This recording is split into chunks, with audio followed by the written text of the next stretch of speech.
Hi friends, இன்னைக்கு நம்ம சேனல்ல ரொம்பவே டேஸ்டியான மேங்கோ புட்டிங் எப்படி ஈஸியான மெத்தட்ல செய்யலாம்னு பார்க்கலாம். நல்ல பழுத்த மாம்பழமா ஒரு மாம்பழம் எடுத்துக்கோங்க. சின்னதா இருந்துச்சுனா 2 மாம்பழம் எடுத்துக்கோங்க. 100 கிராம் சுகர் எடுத்துக்கலாம்.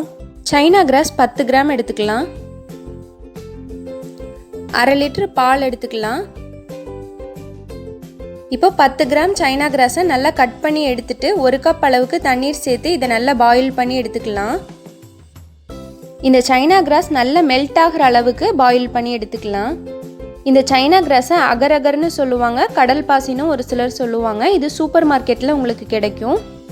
இது ஒரு வகையான வெஜ் ஜெலட்டின். இது தாராளமாக நீங்கள் வெஜிடேரியன் சாப்பிட்றவங்க கூட எடுத்துக்கலாம். இப்போ சைனா கிராஸ் நல்லா மெல்ட் ஆயிடுச்சு. இப்போ நம்ம எடுத்து வச்சிருக்கிற 1/2 லிட்டர் பாலை இதோட கலந்து விட்டுடலாம். பால் நல்லா சூடாகட்டும். அதுக்குள்ளே நம்ம மாம்பழம் ரெடி பண்ணி எடுத்துக்கலாம். மாம்பழம் தோல் நீக்கிட்டு இது மாதிரி சின்ன சின்ன பீஸாக கட் பண்ணி எடுத்துக்கலாம். இப்போ நம்ம கட் பண்ணி வச்சிருக்கிற மாம்பழம் பீசஸ் எல்லாத்தையுமே ஒரு மிக்ஸி ஜாரில் போட்டு 2 சுத்து போட்டு எடுத்துக்கலாம். ரொம்ப பேஸ்ட் மாதிரி அரைச்சிடாதீங்க, கொஞ்சம் லைட்டாக 2 சுத்து போட்டால் போதும்.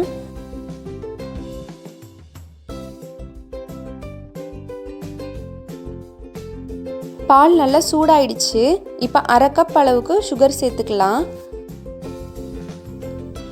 சுகர் நல்லா கரைஞ்சதுக்கு அப்புறமா அகர் அகர் பாலோட நல்லா சேர்ந்ததுக்கு அப்புறமா நம்ம ஃப்ளேம் ஆஃப் பண்ணிடலாம்.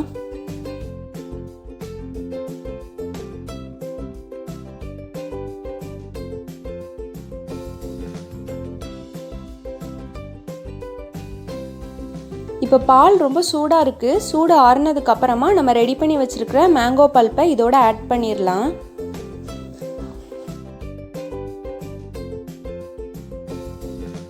இப்போ பால் கொஞ்சம் ஆறிடுச்சு. மிதமான சூடு இருக்கும் போதே நம்ம ரெடி பண்ணி வச்சிருக்கிற மேங்கோ பல்ப்பை இதோட ஆட் பண்ணி கலந்து விட்டுடலாம்.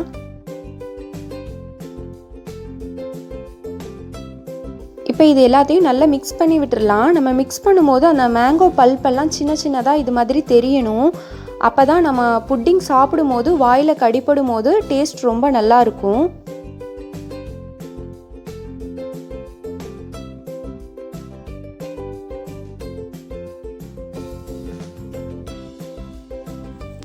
இப்போ ஒரு சிலிக்கான் மோல்டில் இது மாதிரி ஊற்றி எடுத்துக்கலாம். உங்ககிட்ட சிலிக்கான் மோல்டு இல்லைனா ஒன்றும் பிரச்சனை இல்லை. இது மாதிரி சின்ன சின்ன கப்பில் ஊற்றிட்டு ஃப்ரிட்ஜில் செட் பண்ணி எடுத்தாலும் புட்டிங் ரொம்ப பெர்ஃபெக்டாக வரும். இப்போ ஃப்ரிட்ஜில் 1 மணி நேரம் செட் பண்ணி எடுத்துடலாம். ஃப்ரீசரில் வைக்க வேணாம், ஃப்ரிட்ஜில் வச்சாலே போதும்.